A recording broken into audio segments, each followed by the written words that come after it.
Got So it. whatever, 2:30, 7 o'clock. They'll be there Friday night. Hmm. My alums, 2:30. Oh, it's too hot. 5 o'clock. Oh, it's too hot. Oh, 11 o'clock. Oh no, it's way too hot. Whatever.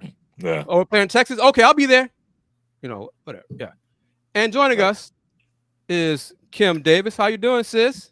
I'm good. How are you? Hello, everybody. Hello. And want to say this again, Miss Wanda. Thank you for joining the conversation as well. KD, from your perspective, Ohio State, Texas. Oh, by the way, Will, Hmm. what is the date of the game? August 30th. August 30th, 11 o'clock Central, noon Eastern on Big Fox. Yes. Right? Yes. All right. Corey loves this discussion. Have it here. See, Corey, this is for you. Ohio State, Texas. Kim, your perspective. The Buckeyes wanted to move the game from Saturday, noon Eastern, to Sunday. What was it? Will 7 Eastern or 7 Central? I believe it's 7:30 Eastern. Okay. Chris Del Conte said no. His issue was he did not want to move the game to a different day. If they're going to move it time-wise, right? Isn't that what he said, Will? Yes. His reason, excuse, depending on your perspective, he preferred moving it to Saturday evening, right? Mm-hmm. So, Kim, what do you think? Who do you side with, or do you care? Yeah, I don't really care, but Basically. and KD, for those who don't know, you're an alum of who? well, that's not why I'm alum of Texas A&M University. But yeah, I don't really care. But I think move it on the same day. It should be on Saturday. If you need to move it, I don't think you should move it to a Sunday. But and his reason for moving it is because why they want to move it. Yeah, well, why they want to move to Sunday night? Well, the prime time though, the thing is, the Saturday night prime time game is already Notre Dame Miami. So the rationale moving it to Sunday would be a standalone game versus having to compete with all of the other games on Saturday at noon and then compete with Notre Dame Miami on Saturday night. Because there's no NFL Right. Correct. weekend, right? Correct. But I mean, is that game that big where it needs to have its own private audience on a Sunday? I mean, I don't see it. And Will, this was no. Was this from Ohio State or Fox? No, it was Ross Bjork. It was definitely. Well, here's the thing: Ross Bjork, his thing is marketing. I mean, Ohio State had 7 noon kickoffs last year, so he's been talking to Fox this entire time about, but from the Fox perspective, Ohio State is the straw that stirs the drink. They're the marquee school in the Big Ten. They bring the ratings, so of course they're going to put Ohio State in the big noon kickoff window as much as possible. His rationale is let's move us around, and they can't play night games in November. Ohio State and Michigan are the only 2 Big Ten schools who have it in the contract that they cannot play night games in November. So, at a marquee matchup in September, he thought the opportunity was right to bring it to prime time, but he wasn't successful. Would the numbers be drastically different because Ohio State is a brand in college football? Mhm. Would the numbers be really diminishing if it moved to 2:30 Central, 3:30 Eastern? On Saturday? Yeah. I don't know if. Well, again, that's a Fox window. I mean, I don't know if Fox was willing to move it to that.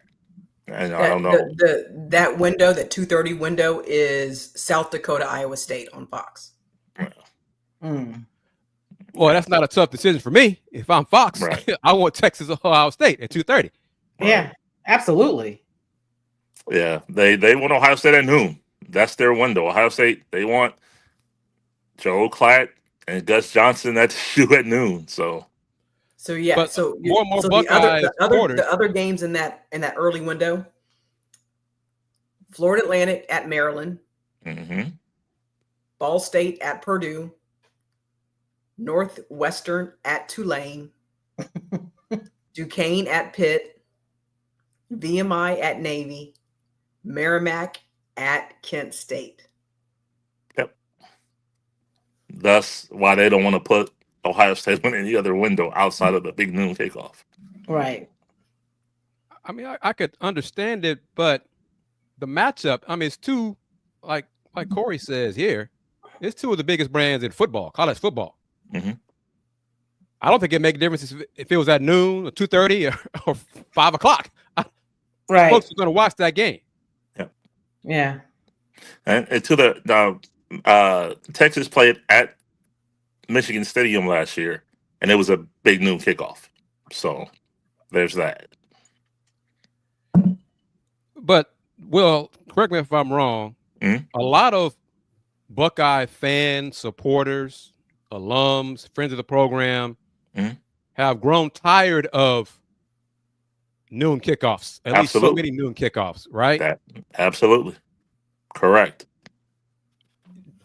Has the schedule been announced in terms of the kickoff times for the games this year for the Buckeyes?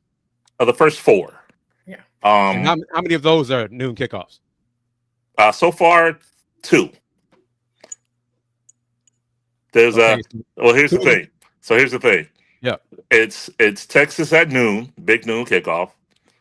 September 6th is Grambling comes to Ohio State. It's a 3:30 kick. Then then you have week 3 is Ohio University, and that's a night game at 7. So they're trolling. They put Ohio State versus Ohio University at 7 p.m. on Peacock. And then the last game of the season versus the rival, is a noon kick on Fox. Well, that's always a noon. That's always right. So that's not going to change. Right. Is the game against Grambling, what is it on? Who's airing that? Big Ten Network. Okay, so I was trying to see if Grambling was going to get any shine on Fox. I was just curious. Yeah. They're getting a check. So that's all that matters to the G-men. But Yep. all right. Well, all right. I want to give a shout out to a newcomer to this show, J.K. Memes. Thank you very much. Your basketball NBA person. We're going to talk basketball, NBA Finals momentarily on this edition of Folks Talking Sports. But as the title suggests, we talk sports. So that includes football, basketball. Last week, it was even some baseball, which stunned Kim that I brought up baseball. Yeah. I mean, I like it, but That's what I'm watching right now. Won't be a regular occurrence for me. You know, if y'all want to talk about Astros or Rangers or Yankees, whatever, we have to talk about Rangers. Mute my mic and I'll just go away. But so I just wanted to get the noon kickoff, Ohio State, Texas, this part of the discussion. So JK Memes, this is for you. Let me do this part. Add Kim to this window. All right. The NBA Finals matchup is set. Here's the schedule. Starts Thursday. Indiana Pacers at OKC. Game 1 Thursday. All games on ABC. Game 2 Sunday. Then game 3 Wednesday. Game 4 Friday. Game 5 Monday, June 16th, if necessary. Game 6 Thursday, June 19th. And then game 7, if necessary, June 22nd on Sunday. Family, colleagues. How many games will it go? Hey, can I say something before we get to that? Sure. I have a question. Since this is the end of the TNT era of covering, NBA basketball, is anybody sad to see that group go? I mean, I thought that show was one of the best shows. I mean, I'm not sad to see it go. I thought they did a really good job. I mean, it's going from TNT. TNT. Yeah, I mean, because it's going to be on ABC, because it's being sub-licensed. But yeah, I know what you're saying. Yeah. Yeah. But, it was also produced by them, and we all know that the production of it matters. And I don't know how many of those folks, we know the faces are going over, but we don't know how much of the crew is going over. So, yeah, I agree with Mike. It's going to be a little different version of it with ABC than it was in TNT for sure. Definitely. But KP, you were nodding your head in agreement, asking you that you were going to miss it. Just your thoughts on it. Yeah, I mean, just because of course it's a different iteration. Yeah.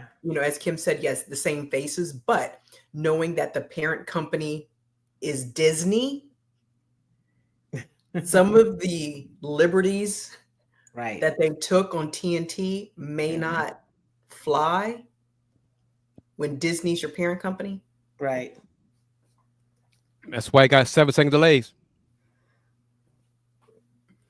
Will? I had that already. Yeah, I agree. I agree. Charles Barkley on Disney is going to be real interesting.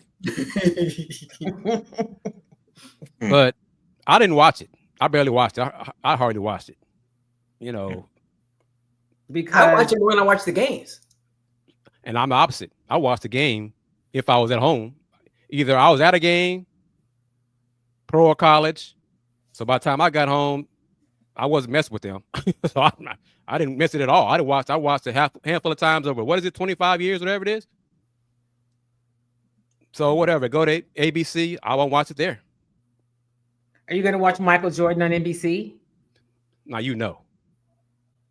Hell. Michael Jordan, no. Will knows. Hell no. I didn't watch The Last Dance. NBC. I mean, I've been around long enough to remember the NBC broadcast. Okay. I'm not talking him. I'm saying the NBC. I mean, I come from the TV world, so when I talk about the broadcast and the production of it, I really did like the way NBC used to carry NBA games. And so some of those people are gone. Like I knew some of the directors, because it's been so many years. But NBC did a really good job before they lost the contract. So I'll be curious to see how it looks coming back when they come back around. So, yeah. And I forgot who said it, but I know Mike has agreed to a deal with NBC. I doubt he's on there a handful of times the whole year. That's because of who he is, kind of dude he is. He won't be in studio very much. I'm not expecting him to be there. He won't be a regular. Yeah, I Did can't they even bring imagine Ahmad Rashad back?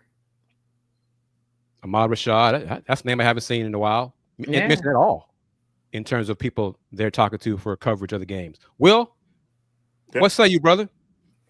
As far as NBC, I'm interested. I mean, I'm interested to see how they would work out with what Carmelo Anthony is a studio guest. I know they're bringing Kevin Harlan and Reggie Miller over, so yeah, kind of similar as you said, the faces, but the production, how will that flow? But I mean, I'm interested to see. I'm interested to see. I mean, as Kim said, they did a great job, and in their previous opportunities. But more than that, I'm interested to see what Amazon does, because I see what they've done with the NFL. So I'm kind of interested to see how their coverage of the NBA would be.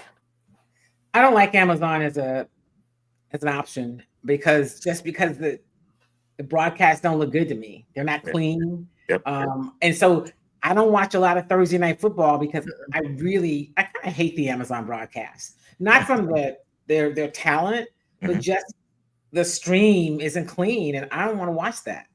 So, like, you shouldn't have to work that hard to be entertained. Right. I don't.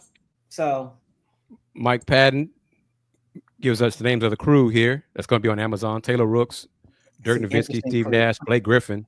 It's an interesting crew. Yeah. It is. I'm not going to watch that either. So, Right. Yeah. Yeah, it might be few and far between. Yeah, I'm not. Kim is. I mean, she comes from the TV world. She's been on TV and all those things with shows. So her perspective is different than mine. I'm just not a pre-game, post-game person. I watch the game, I move on. Right. So Mike said he's definitely watching. So Mike, tell us about it. When the season starts, you chime in and ask you your thoughts on what you saw and everything. But other than that, you can be the contributing analyst for Folk Talking Sports about the Amazon shows during basketball season. So whatever, But shifting back to the NBA Finals matchup, Pacers, OKC. Who you got and why? Will, you first. Sirs and 6.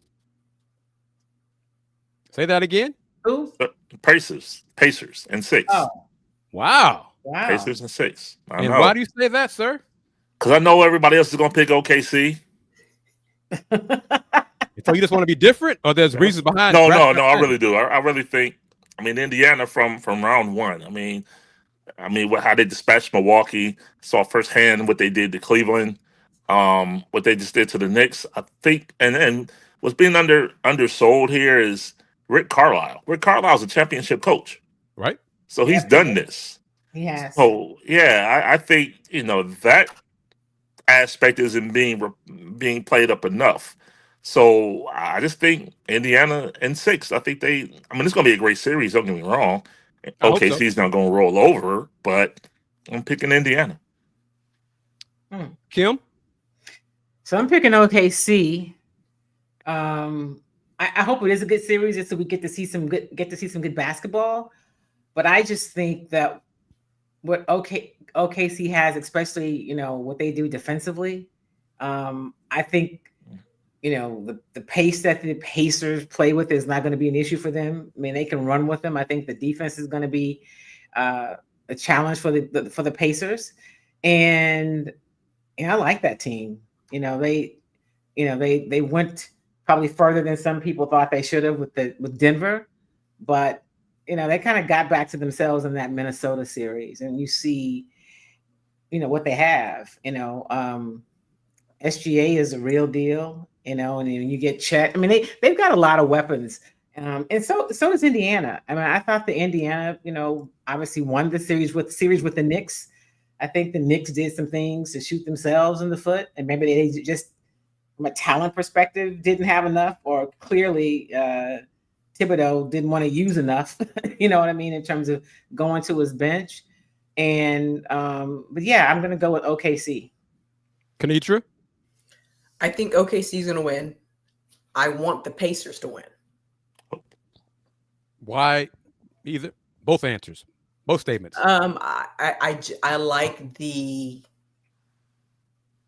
collection of players. I like the team that the Thunder have.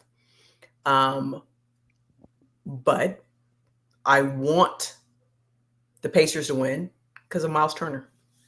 Yeah. That Longhorn tie. Right. So I could piggyback off that and use the similar rationale. I want the Pacers to win because, as Ms. Wanda said here, because of Jarris Walker. Yeah. He's a Coug. Haven't heard an update on Jarris' injury. It looked bad last night. It did look bad. He rolled his ankle. Looked like he broke it, like he fractured it, a bone in there.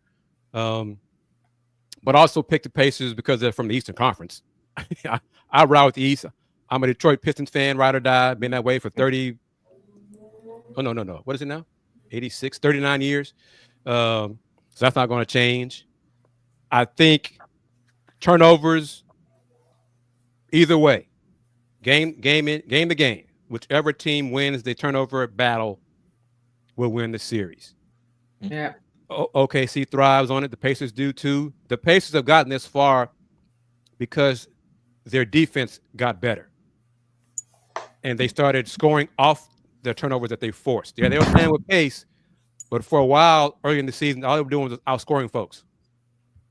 Around February or so, Coach Carlisle, who he's coached the Detroit Pistons too, so there's a Piston tie there as well, convinced the players, or the staff convinced the players, fellas, we want to win it all.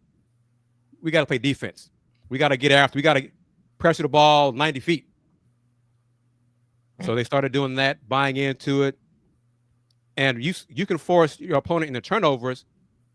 You can score easy buckets. Both these teams do a great job of scoring easy baskets off the turnovers that they force. And no team likes to just grind it out, pound it out, and score in a half court all the time. So you can score easy baskets. That's going to benefit whoever. So I think that's going to be a key. But my answer, I'm going to pick OKC. But I want the Pacers to win. But I'm going to surprise some folks. I'm going to say OKC in 7. I think it's going to go the full ride. I like the fact both teams have the way they've constructed their rosters. Yeah. Both have young superstars. I think Tyrese Halliburton kind of learn some things between game 5 and game 6. He has to be that dude for the Pacers from the jump and not cruise through a game, playing half speed. They need him to be that man from game 1, jump ball. If he does that, I think it's going to go the distance. If he half steps and waits too long, OKC is going to just take advantage of that and crush him. But I like Halliburton. I like the makeup of that team. Miles Turner. Yeah. Pascal Siakam. Nembhard, Nesmith, Toppin. They got guys. They can go 9, 10 deep too. Both these teams and coaches use their bench. They're not afraid to go 9, 10. I mean, I think Coach Carlisle went 11, play 11 guys in the first half sometimes in the playoffs. That's rare in the playoffs. I think all of us have covered the NBA long enough. We've heard for years that the roster shrink in the postseason and teams only play 7 or 8 players in the playoffs. And my thing has always been, if you played 11 in the regular season, why are you going to shrink it down to 7 or 8 in the playoffs? Agree. That's what got you this far. So I'm going to stick with what got me this far. So salute to the guys for doing that, sticking what's true to you. So I hope it goes a long series. I know a lot of folks are picking OKC to steamroll the Pacers, and it's not going to be close. It's not going to matter who comes out of the East and all that kind of stuff. Whatever. But some of those same media people, y'all, I'm sure y'all noticed it. After the Knicks won game 5, some of those same folks, the Knicks showed something to the Pacers. The Pacers should be worried now. The Knicks have righted the ship. They're going to go in there and win game 6. Oh, come on, people. Some folks in the media, I just shake my head. I mean, y'all so desperate for a storyline that you just forget what you saw and just try to make people read the stories without any rational thought. Is that what you're doing? Is that what I'm missing here? Pretty Nick, much. Chris, you've been around too long to not understand the bias of whenever there's a New York team. Big market. I mean, it's New York. All the networks are based there. All the biggest publications have headquarters there. I mean, it's always been that way, Look who was sitting courtside at the Garden versus at the Fieldhouse. Right. True. Yeah. That's true. It's all about ratings. And to that point, both these teams have young stars. Yeah. Got an MVP in Shea, Mm-hmm. an all-league player in Halliburton. Mm-hmm. They have other good to great young players, but they're small market teams. Mm-hmm. So the ratings probably won't be very good. And to those folks who, to my Justin, you know about this, to my Rocket folks who are conspiracy theorists about the NBA fixed the lottery or the NBA does this and it's all that. And my answer to them is, why haven't the Knicks won a championship in 50 years or whatever it is? Or why haven't the Knicks, made it to the NBA finals in 30 years? Watch the series. Watch the talent. I know people aren't going to watch, a lot of folks, because there's no LeBron, there's no Steph, there's no whoever. But both these teams have bright superstar talent that could be good for years to come. What do you think? Absolutely. And now the NBA has to get back to work, right? We talk about who's going to be the face of the league. This is where they have to get back to really marketing the league probably a little differently, in terms of being able to rest on, for so many years you had the LeBron or the Steph or but now it's time to really market the league kind of as a whole. And they've got to find a way, it's their job, not mine, but to talk about the fact that this is, that there has not been like a back-to-back champion in I forget how many years now. And be 7. After this one, be 7 in a row. 7 in a row, right? And so maybe there's some parity, and that's a good thing for the league. And to be able to talk about and highlight some of these other cities. That's what they have to do as a conference, as a the association.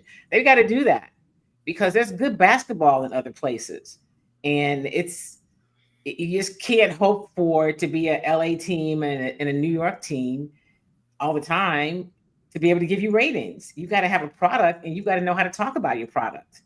So I'm glad it's these teams. I'd like to see OKC win it just because I like how they've built it. I like what Indiana's done in terms of how they've built it as well. But this is where the commissioners and those people in the front office have to earn their money now. Mm-hmm. Willie, what do you say? I'll be interested. I'm gonna fast forward just a little bit. I'm interested to see what OKC does this offseason because the longevity or how long can they keep this together because Chet Holmgren's extension eligible. I think Lou Dort is extension or Jalen Williams is extension eligible. Shea just won the MVP, so now he's due for a super duper max. So the bill is going to be coming due real quick on OKC. And yes, we see Sam Presti do this before. We've seen him, build teams from scratch. They have a pick just outside the lottery this year. The the last pick of the Paul George draft, but or the Paul George trade rather. But I think they have 15 and 24. So yes, they can rebuild the team, but just how are they? How much are they going to be able to hold this team together? Is what I'm interested in seeing going forward. So, Can and I mean, they're already. It's nice to see, as you said, Kim. About the intentionality of marketing. It's nice to see the Thunder, have a commercial that's in heavy rotation. Mm-hmm. So you get to see a different side of them, off the court. So like that's a good thing, that we've seen kind of throughout even the NCAA tournament. Yeah. So, let's see if there's more of that to come. And two points from Mike, and I want to get back to Justin's comment as well about Charles and Kenny in the college games. So hold that thought. But the league wanted parity. They're getting it. Mm-hmm. And the way the CBA is designed is producing the parity. But to Kim and KP's point, Willie agrees too, I'm sure. The league does a piss poor job of marketing the other teams that aren't Steph and LeBron and, the Lakers, Luka. You got great players in this league on a lot of teams that aren't in New York, that aren't in the Bay. You have parity, promote it better, market it better. But also, I mean, it kind of goes hand in hand. If the league would do a better job marketing, perhaps the ratings would be better for the non-Steph games, the non-LeBron games, because you have introduced fans to Shea, to Chet, to Halliburton. Hell, it didn't do a great job promoting the Knicks, to Jalen Brunson. Those other teams are very good teams. I'm kind of curious, knocking on wood here going forward next season, how many national games will Detroit get? With Cade Cunningham being all NBA and with the East being wide open with the injuries and who knows what's going to happen in Milwaukee and Boston probably going to have some transition in what they're going to do personnel-wise. The Cavs aren't going anywhere. The Pacers are going to have a bright future, whether they win the title this month or not. So there are young teams, talented teams in the East, but all I hear is the West is so dominant that the East ain't crap. The East can't do anything. It's OKC, it's Denver, and I'm like, Golden State is old. The Lakers are old. So how many other teams in the West are there that you keep pumping up the Lakers and the Warriors? How many games will the Rockets get on national TV next season? The 2 seed in the West. Got bright talent. You got to promote your other teams that aren't in LA in California for folks to know about them. I'm done now.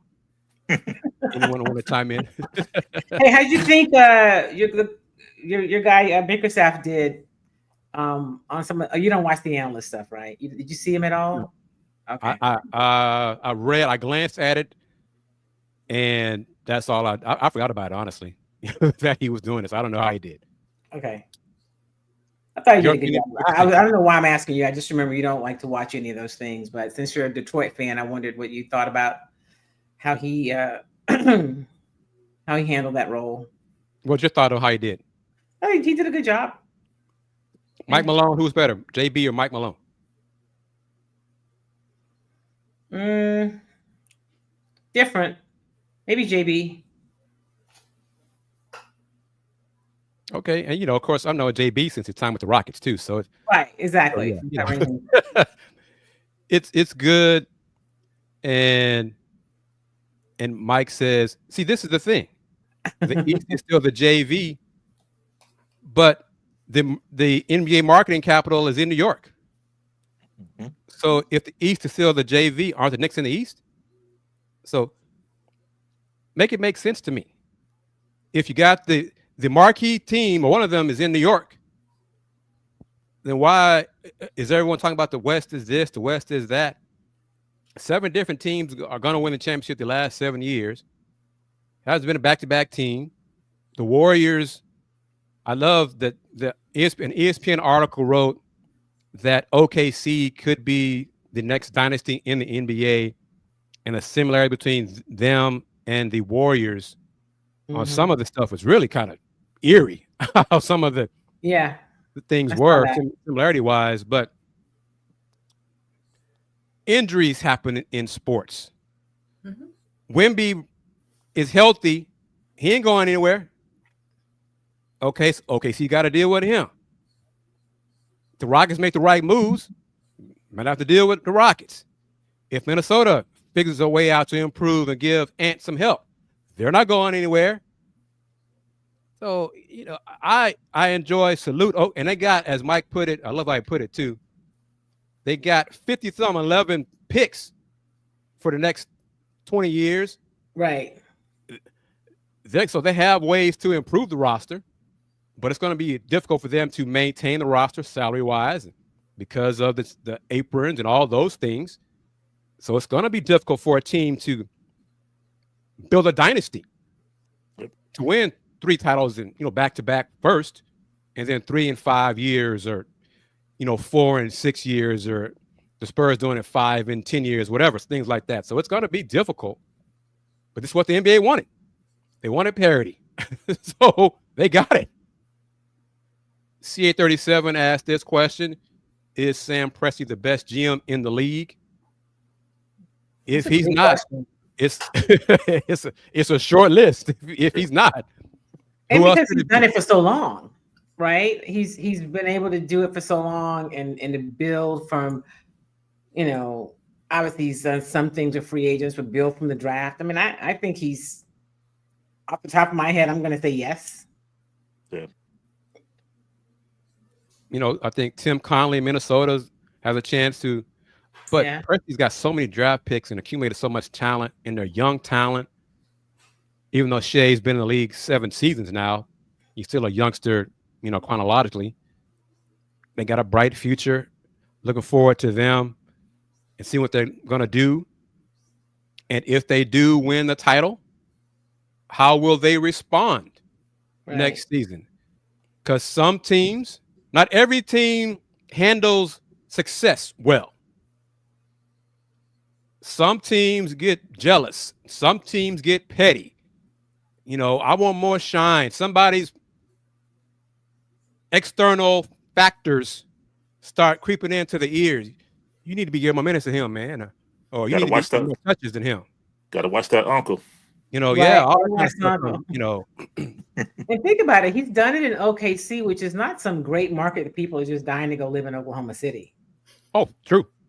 You know, Sure. it's Right. it's like, oh yeah, and it's Oklahoma City. It's a smaller market. It's in Oklahoma. It's not even. I mean, you can get there, but it's not. It's not a hub for any place. I mean, he has made it attractive to um, the right people, but he's built it from within. So yeah, when you talk about it, I was talking about him. We were talking about it on something I did last week in talking about the job he's done and he continues to do. Um, doing a good job. Can I ask a question? Yes. Just curious. Are we past the point of wondering what the people in Seattle are thinking? In what Oh, sense? about letting them go? About OKC? Yeah, yeah, I yeah, forgot about them, right? yeah. Yeah, exactly. I think the talk now about the people in Seattle is, when is NBA finally going to bring a team back? That's the discussion now, rather than OKC leaving us and the ownership leaving us, and they hate ownership and that, because what is it? It's really been like 3 or 4 years that talk around the NBA returning to Seattle, and now the can is keep being kicked down the road. Yep. Like, when is it going to happen? You know, it's tough when you lose a team. Yeah. It's tough. It's tougher when you lose one to get it back than you just trying to get in the mix, you know? Yep. It's a great question, Willie. Kind of forgot about Seattle. All right, before we get back to the questions, I'm going to shift gears, have some Big 12 / private equity discussion, and play. First clip is from Brett Yormark, commissioner of the Big 12. And Kenitra and I, all of us, I'm going to take it 2 different angles, 2 different directions. But this first clip is from Friday's spring meetings in Florida. I think it was Orlando, Florida. And Commissioner Yormark was asked, first question, they increased the volume eventually for the question. The setup, Kim, was really bad by the conference. That's another story. Was, Commissioner, what are your thoughts on you decided not to go pursue the private equity route for the Big 12? And then the commissioner also gives some more information about the media partners for the conference. And he said something then that I'm trying to confirm, and I'll explain that afterwards. Here we go. Brett Yormark, Friday Big 12 media session. You mentioned this, I think it was in the last football media days last year, that the possibility of private equity funding maybe going for the conference. And I think you mentioned something earlier this week about it. What's been that thought on the idea of having that influx or not having that influx from the conference? Well, I gave a statement yesterday. We certainly went through the exercise, as we should, doing our due diligence, and it was very appropriate.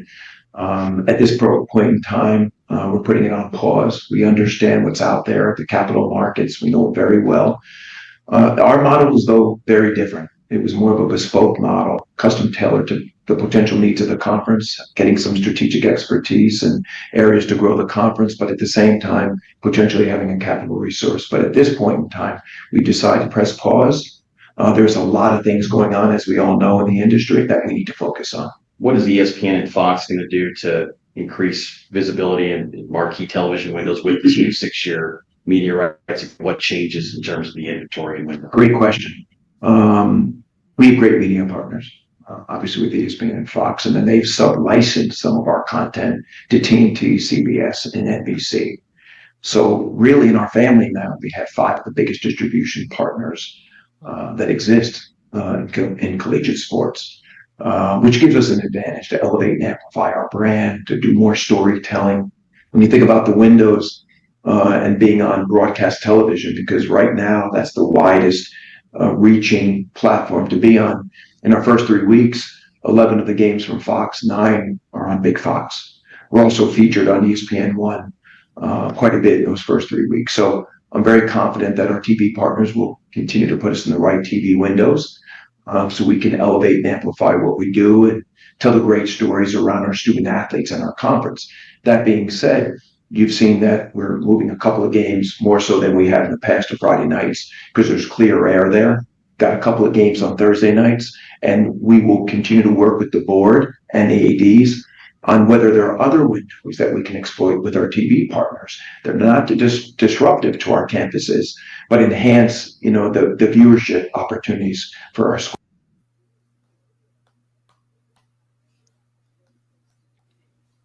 All right. No to private equity. Well, excuse me. Pushing pause Yeah. to private equity first. Kanitra, your thoughts on that? I was just distracted by the quality of the video. It was hard, wasn't it? I could not pay it. That's from the conference. That's what I'm saying. Why is there no malt box? Why are there all the TV stations with their mic cubes on the table? Why is his audio off a shotgun mic? Why is there like so much look space to his left when he's looking out? Why is he not I centered? didn't pay attention. Yeah. And I zoomed in to get it like that because it was worse than that. And the headroom. Like, oh yeah. I was just, and it was the video was soft. I'm like, do better. It's the Big 12, right? That's what. Yep.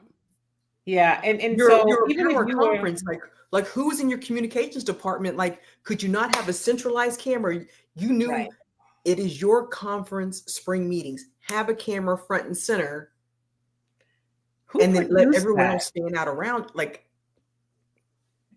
and while even though if you say, well, you guys in the industry look at it differently. No, people at home, they're distracted too. Yep. People are they may not articulate it the same way. But it's distracting, and so no one's really listening to you because we're like, why is it over here? You're having to lean. Like, what is he saying? Why are they looking this way? What's he saying? Who's he talking? Why is it hollow? Yeah.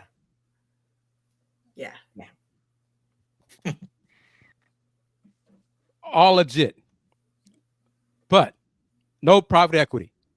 I'm going to get to that too. Trust me, I'm going to get to all what you just said, but no to private equity. Anyone?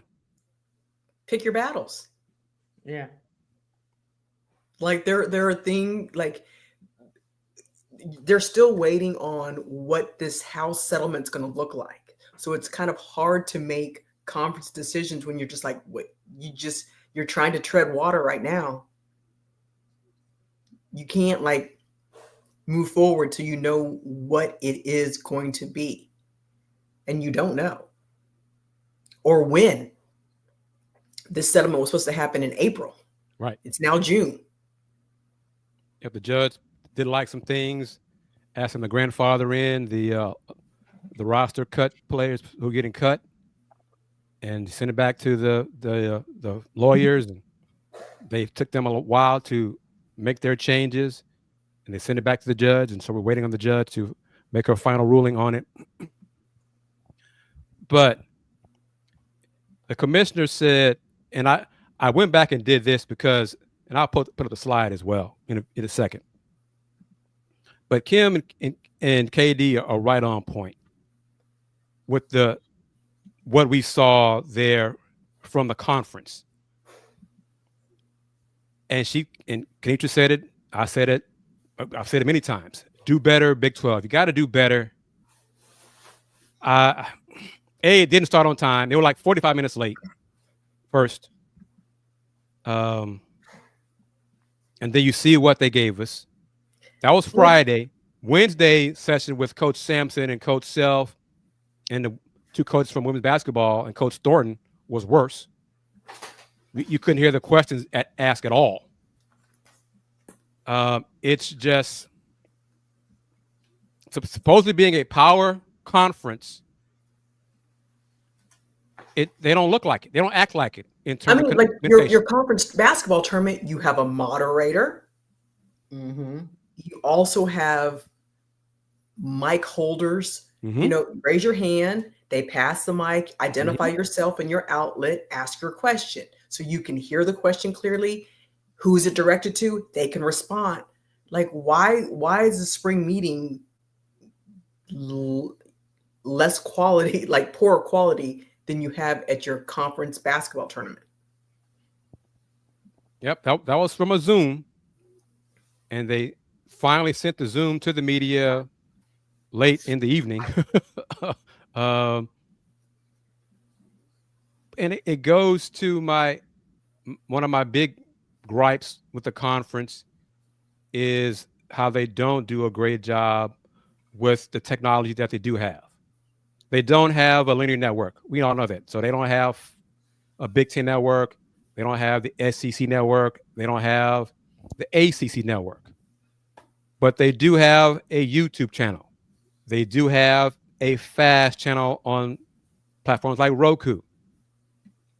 The FAST channel, as Will discovered doing a live FTS last year, he had to find it because initially when he typed Big 12, it did not come up. Is that right, Will? That's right. Right. So the name of it is inside the Big 12 or inside whatever it was. Yeah, He finally found it. So that should not be. But the majority of the content on that channel is game replays. 24/7. Game replays. Come on, folks. Their technology, digital cameras, platforms, stringers, y'all can produce daily content for your conference, especially during football and basketball season.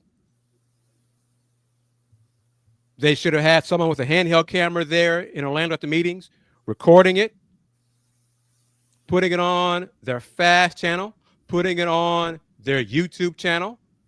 It's a bad look. I know of 2 schools that were there in person. BYU media was there and UCF media was there. They recorded, and their quality of their production on their YouTube channels is way better than what I just showed you. That's BYU and UCF, member schools. You're the Big 12. But again, BYU has their own channel. Yes. So I just so I have heard that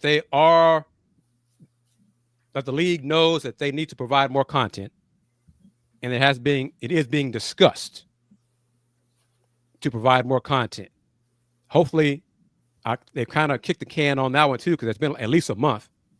Because a colleague that Kim and I know personally is involved in those discussions to maybe work with the conference and that new content provider. And Kim, I'll tell you later on. And I'll be happy. Mike, you stand behind me, Mike, because I'll be part of that too.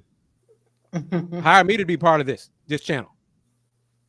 They could work with the outlets that cover the member schools specifically, that do shows like Les Rage Cougs, like the Houston Round Bar Review Media Group, like BYU, like John Kurtz at Kansas State, and other schools have their own content producers. Work with us to provide you content for your platform with better quality once you just put out there for your spring meeting. But about, the context of what he said. Me personally, I don't like college football games on Fridays. To me, that's high school football. Mm-hmm. So like him bragging about, we're looking at, to me, for that Friday is for high school. Kim? Yeah, I agree. Will? Same. I heard a couple other things in that kind of struck me. Not related to the question of private equity, but he mentioned, and I heard you say it earlier, he mentioned Big Fox. I hadn't heard that before. I kind of like Big Or Fox. ESPN One. Yeah, right. I'm Right. isn't it? Yeah. Isn't it just Fox? Yeah. Like, And it's yeah, just ESPN or ESPN. Right. 2. There's no ESPN 1. yeah, that threw me off. Like, wait a minute. Like, and then it reminded me, he mentioned the Big 12 package with ESPN, and we talked about Inside the NBA earlier. That was the trade. Right. TNT traded the license inside the NBA to ESPN in exchange for the Big 12 football package license. So I was like, oh, okay, yeah, that's right. That is right. So that's kind of what I know it's not related to private equity, the question you asked, but those are the Big Fox kind of was like, oh, okay. It was distracting in so many ways, right? Yeah. And by the way, no pause on big equity. Okay. I mean, on private equity. Yeah. And he said another thing that struck me, related to this sub-licensing. He said, he mentioned 5 networks. He mentioned, of course, ESPN and Fox. in that sub licensing to TNT, CBS, and he said NBC. I heard nothing about a deal with NBC. I reached out to colleagues who were there in Orlando. They know nothing about anything with the Big 12 and NBC. So I put in a word to someone in the conference office. I'm waiting to hear back from them about it, because the way I worded it is there's something forthcoming that we don't know about yet that is involving NBC, because Fox has sub-licensed sometimes to NBC, but that has not happened yet. That has not been announced yet. But he said NBC, and then he mentioned 5 linear platforms, linear partners. All I know about is 4. So he misspoke on something else during the presser that I won't get into, but I got an answer on that one. He spoke too soon about that one. He said something publicly that shouldn't have been said yet. Okay, that's how it was told to me today by someone related to the Big 12. So, but Justin, that's what I wanted to read. Justin, regarding there's an article in Sports Illustrated that was published yesterday. Big 12 football games will be featured on new networks in 2025. The conference enters a new broadcast rights deal with ESPN and Fox beginning in 2025 college football season. Part of that deal includes ESPN and Fox that they can sub-license games to TNT, NBC, and CBS. That writer just pulled a quote from the press conference. I know that because I asked that same person, what is the NBC part of it? I don't know. So no one knows about the NBC part of it yet. Now, again, he could have spoke too soon. It might be an announcement forthcoming like this week. Who knows? But colleagues don't know so far about the NBC part for the Big 12. Football, basketball, as Will said, 13 football games that NBC is an optional outlet. That's not what he said. But 13 football games that would have been on ESPN Plus will now be on Turner Sports. And 10 of those 13 will be Big 12 conference games. The other 3 are the first 3 weeks of the season. And I think the best one is maybe of the 3 is like Hawaii at Arizona State.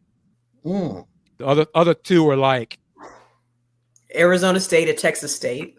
Yeah. Texas Tech hosting Kent State. Yeah. Really? So that's what that game will kick off at 10 a.m. Mountain Time. So those games, those are games that were slated for ESPN Plus. That's what TNT is getting. Now, the Big 12 also partnered or announced a deal with men's basketball games. There are going to be 20 more games, men's games, men's games that would have aired on ESPN Plus will be on CBS Sports. So a total of 26 games will now be part of CBS umbrella. But that's Big 12 men's group. So they're now like the A10. So, but as Commissioner spun it, it's another platform, CBS linear, blah, blah, blah, blah, blah, blah. I mean, it's his job to spin it as a positive. It's our job to dive into the details and give you more specifics. And that's what we do here on all of our media outlets here on Folks Talking Sports, Will Knows, Kim's platform, Talk, all those things. But if I get a definitive answer regarding NBC, I'm going to mention it here on YouTube on the Houston Roundball Review because I'm curious. Because I heard when he said 5, I was like 5. NBC, right. What? And like I said, so far, none of my other colleagues. Oh yeah, he was talking about this. My first contact said, "I think he misspoke, Chris. I think it's just 4." Well, it should not be surprising. Yeah, but I just want a definitive answer on that. And I mean, Mike, we don't know. Like I said, he could have meant MSNBC, could have meant USA Today. I mean, NBC too. Let's make up another station. I mean, who knows? But I mean, time will tell. I mean, can't say CW because that's ACC. Yeah. Right. And who was it? The state schools from the Mountain West announced they're leaving officially, or gave the notice to the Mountain West that they're leaving for the Pac-12, the rebuilding Pac-12. Boise State, Colorado State, Fresno State, San Diego State, and Utah State are all leaving the Mountain West. They had to announce it yesterday before June 1st, or they have to pay double penalty. So they're going to the Pac-12 for a 26-27. Houston is now year 3 officially. Big 12 starts, I think, July 1st fiscal year.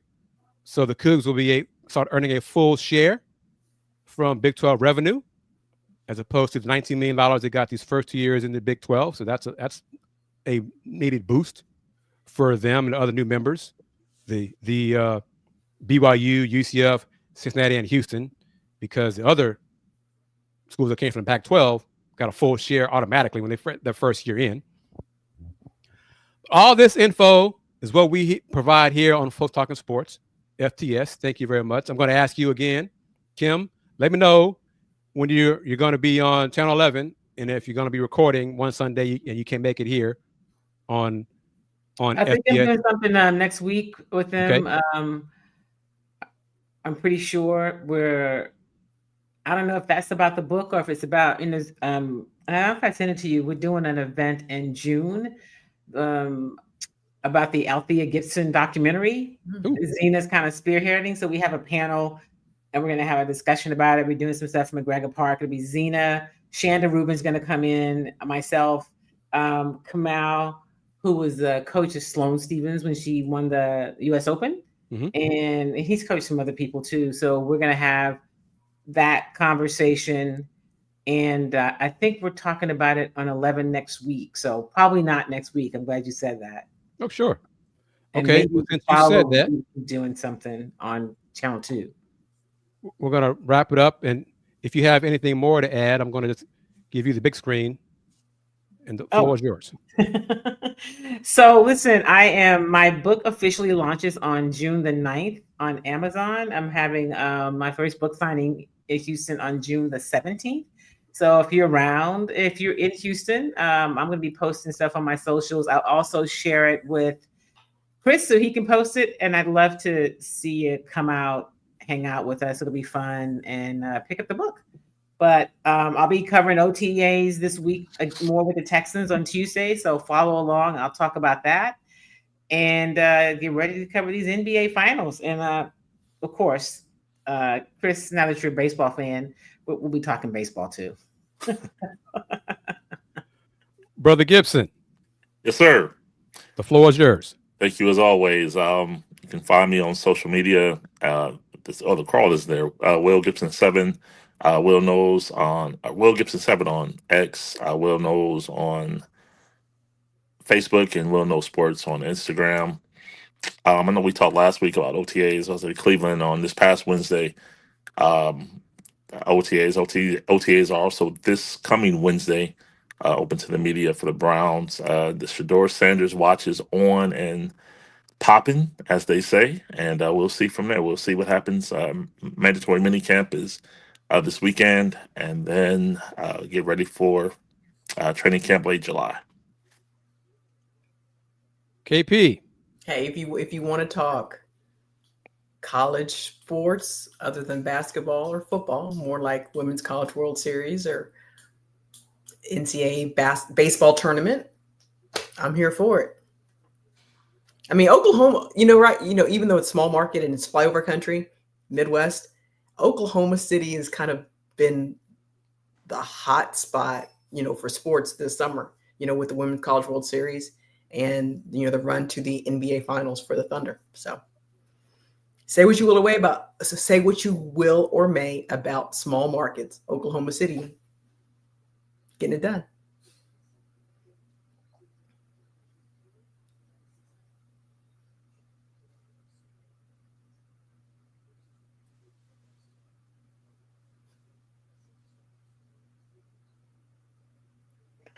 I Did we want lose our to. host?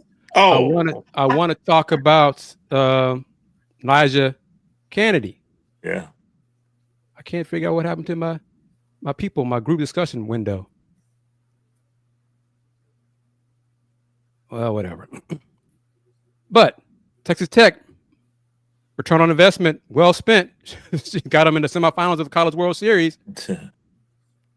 Any At thoughts one on point- that? $1 million player? 1.1 million, was it? Yeah. $1,050,024. Yeah. 12 Yeah. cents. Yeah. Right. Right. Yeah. Had never made it to the World Series. I mean, Texas Tech. So yeah, she didn't want to. She had every opportunity to join the powerhouse of Oklahoma. She didn't want to. I mean, local Topeka kid, and then of course growing up in Kansas, definitely a Chiefs fan. So when you get Patrick Mahomes to call you from his family vacation Right. to encourage you to attend Texas Tech, and then you get the Red Raider Collective to put their money where their mouth is, and you have a coach who will let you return to your roots to hit, and you're not just a specialist, a pitcher, you're a softball player. So it was win-win-win for everybody. And then Justin, get your question last here. Will Charles and Kenny still be working for college? I think so. I mean, that's kind of like a different part of their different contract for them. Yeah. Yeah, I mean, it's same with Kevin Harlan. Kevin Harlan, if he's covering, Kevin Harlan, Jay Billis, Bill Raftery. It's where there is work, they will go. And that goes for me as well. Yeah. Where there is work and you are paying, I will go. We will show up. Yes, indeed. And that'll do it for this edition of Folks Talking Sports. Subscribe to the Houston Roundball Review. Thank you, everyone, for taking time out for your comments and questions on this edition, episode 144 of Folks Talking Sports. We'll do it again. Might be just the three of us next Sunday, or see if I can get someone to fill the fourth chair, since Kim will be doing her TV thing and promoting her book for Channel 11. I have other colleagues that I might think about to see if they can join. I might talk to football next week with OTAs, and Brother Gibson can talk Browns and Shador Sanders, and that'll be a good thing going forward for us as well here on Folks Talking Sports. But as always, spread the word about the Houston Roundball Review. Spread the word about Folks Talking Sports. Spread the word about the YouTube channel. Support this show. Center, if we talk NBA first part of the show, we talked about the finals. And real quick, wrap it up again. Will said Pacers in 6, right? Yes. Kim, you said? I said OKC. I pick them however many games. I'll say 6. Kanitra, you said OKC in how many games? 5. You said 5. Oh. And I'm saying OKC in 7. So we talk basketball, football, CFP, the Big 12's dropping the ball on marketing and communications, all those good things too. And I'm in a Big 12 city now, so I'm critical. What I see, I experience it firsthand. But as I wrap it up, as I always do, wrapping it up this show, since 1994, the Houston Roundball Review, local name, global perspective. Everyone, take care. Peace. Peace.